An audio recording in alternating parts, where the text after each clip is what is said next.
بسم اللہ الرحمن الرحیم۔ ایسے کون سے 3 عمل ہیں جو میاں بیوی کے کرنے سے گھر میں پریشانیاں آتی ہیں؟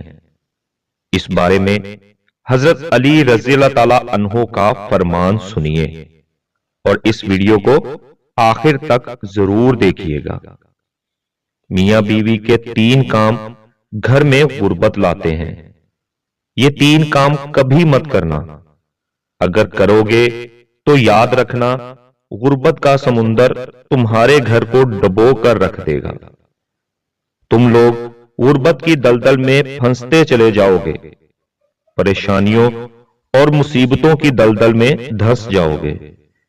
اس طرح دھنسو گے کہ کوئی راستہ ہی نہیں ملے گا۔ آخر وہ 3 کام ہیں کون کون سے کہ جن کے کرنے سے انسان تنگ ہو جاتا ہے؟ انسان مصیبتوں اور مختلف بیماریوں میں مبتلا رہتا ہے۔ سونے کی اینٹوں سے بنایا ہوا گھر جہنم کے گھڑوں میں سے ایک گڑا بن جاتا ہے۔ آخر میاں بیوی کے وہ 3 کام ہیں کون کون سے؟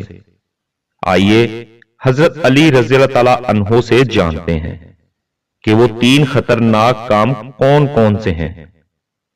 ایک شخص بڑی دور سے حضرت علی رضی اللہ تعالی عنہ کے پیچھے نماز پڑھنے آتا تھا۔ ایک مرتبہ وہ اچانک غائب ہو گیا، اچانک کہیں چلا گیا اور یہ معلوم نہیں کہاں گیا۔ کچھ دن بعد حضرت علی رضی اللہ تعالی عنہ کہیں لمبے سفر کو گئے۔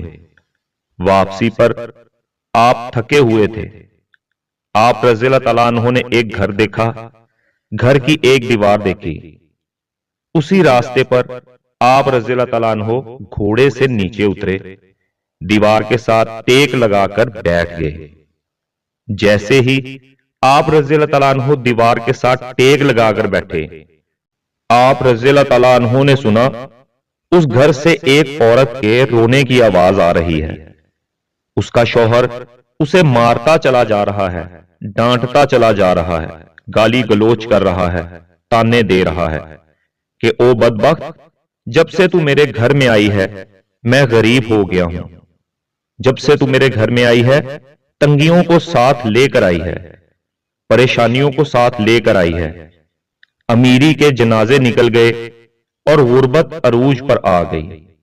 تو میرے لیے قیامت بن کر آئی تھی، تو میرے لیے عذاب بن کر آئی تھی۔ بیوی آگے سے رو رہی ہے۔ حضرت علی رضی اللہ تعالیٰ عنہ نے جب سنا، آپ اٹھے، ان کے گھر کا دروازہ کھٹکھٹایا۔ وہ شخص باہر نکلا تو دیکھ کر پتا چلا یہ اسی شخص کا گھر ہے جو میرے پیچھے نماز پڑھتا تھا اور اچانک غائب ہو گیا تھا۔ حضرت علی رضی اللہ تعالیٰ عنہ نے فرمایا، اپنی بیوی کو لے کر آؤ۔ اس کی بیوی آ گئی، دونوں سامنے کھڑے ہیں۔ اب حضرت علی رضی اللہ تعالیٰ عنہ نے فرمایا، یہ بتا بیوی کو کیوں ڈانٹ رہا ہے، بیوی کو کیوں رلا رہا ہے، کیوں تڑپا رہا ہے؟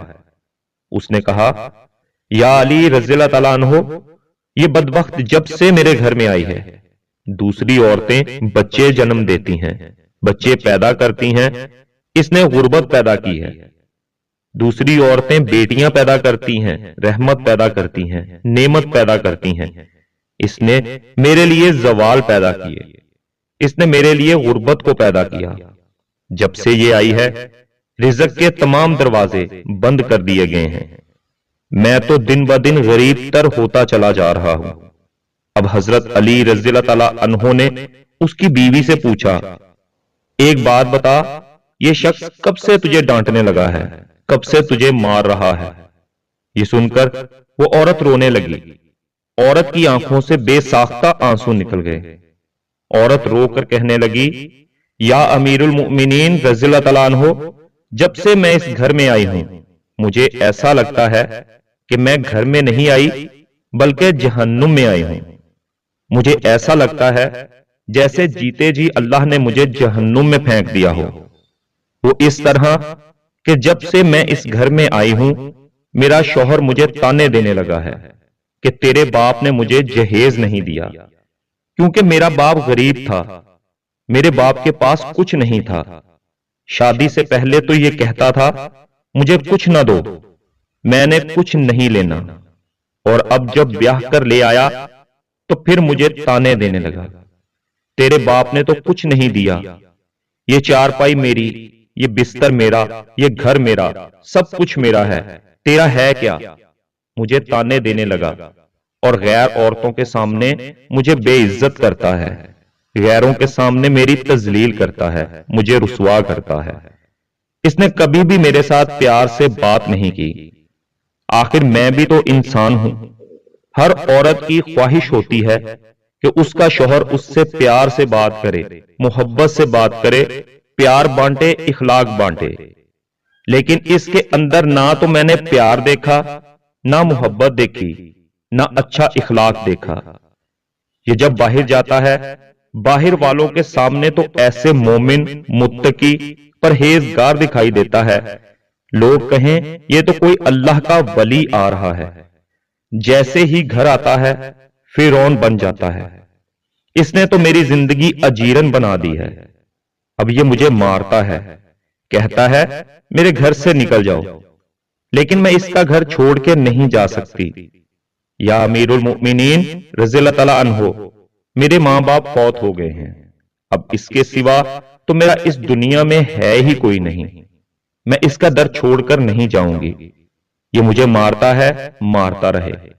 مجھے ڈانٹ قبول ہے، ذلالت بھی قبول ہے، رسوائی بھی قبول ہے، مجھے سب کچھ قبول ہے، لیکن کم از کم اس کو بولو کہ یہ مجھے گھر سے نہ نکالے. اب دونوں کو مخاطب کرتے ہوئے حضرت علی رضی اللہ تعالیٰ عنہ نے فرمایا، یہ نہ کہا کرو کہ بیوی آئی ہے تو ساتھ غربت لے کے آئی ہے. ہرگز نہیں. انسان کے اپنے گناہ ہوتے ہیں، انسان کے کرتوت ہوتے ہیں جو اللہ کو ناپسند ہوتے ہیں. تو اللہ تعالیٰ غربت کو حکم دیتا ہے کہ اس کے گھر داخل ہو جاؤ. غربت کو کس نے پیدا کیا؟ تنگیوں کو کس نے پیدا کیا؟ اللہ نے. اب یہ غربت، یہ تنگی اللہ کے حکم کے آگے ایسے بھاگتے دوڑتے نظر آتے ہیں. پھر اللہ حکم دیتا ہے کہ پریشانیاں اس کے گھر کے اندر داخل ہو جائیں، غربت اس کے گھر کے اندر داخل ہو جائے تو بندہ دن بدن تنگ ہوتا نظر آتا ہے، پریشان ہوتا نظر آتا ہے. بیوی کے آنے پر یہ غربت نہیں آئی، بیوی کے آنے سے تنگیاں نہیں ہیں، انسان کے اپنے گناہ ہوتے ہیں جو اللہ کو ناپسند ہوتے ہیں، اور اللہ تعالیٰ انہیں آزمائش میں ڈالنے کے لیے غربت، پریشانیاں ان کے گھر بھیج دیتے ہیں. حضرت علی رضی اللہ تعالیٰ عنہ نے فرمایا، میاں بیوی کے 3 کام گھر میں غربت لاتے ہیں. یہ 3 کام کبھی بھول کر بھی نہ کرنا. دونوں نے پوچھا، یا علی رضی اللہ تعالیٰ عنہ وہ 3 خطرناک کام کون کون سے ہیں؟ حضرت علی رضی اللہ تعالیٰ عنہ نے فرمایا، پہلا کام بیوی کو گالیاں دینا. جو شخص بیوی کو گالیاں دیتا ہے اس سے بڑا عذاب کیا ہوگا کہ وہ اپنی بیوی کی نظروں سے گر جاتا ہے. گالیاں دینا نیکیوں کو اس طرح کھاتا ہے جس طرح آگ لکڑیوں کو کھاتی ہے. اپنی نیکیاں ضائع نہ کرو. نمبر 2، ہر وقت، ہر گھڑی، ہر لمحے ایک دوسرے سے تلخ لہجہ اپناتے رہنا. یہ عمل بھی غربت کا سبب ہے. اچھا سوچنے کی بجائے غلط سوچنا، اللہ کے حضور جھکنے کی بجائے ایک دوسرے کو تانے دیتے ہوئے وقت برباد کر دینا، ایسا کرنے سے گھر میں غربت آتی ہے. رزق کے دروازے بند کر دیے جاتے ہیں. رحمت کے فرشتے ایسے گھر میں نہیں آتے. نمبر 3، شیطان کو راضی کرنا. یہ کام بھی غربت کا سبب بنتا ہے. جو شخص اللہ کو ناراض کرتا ہے دراصل وہ شیطان کو راضی کرتا ہے. بیوی کو مارنا، ڈانٹنا، یہ کام کر کے تم اللہ کو ناراض اور شیطان کو راضی کرتے ہو. پھر رحمت کے فرشتے تمہارے گھر میں کیسے آئیں؟ یہ 3 کام کبھی نہ کرنا. اگر کرو گے تو یاد رکھنا غربت کی دلدل میں پھنس جاؤ گے. اللہ تعالی ہمیں ایسے عمل کرنے سے بچائے رکھے، دین کی سمجھ نصیب فرمائے اور 5 وقت کی نماز پڑھنے کی توفیق عطا فرمائے. آمین۔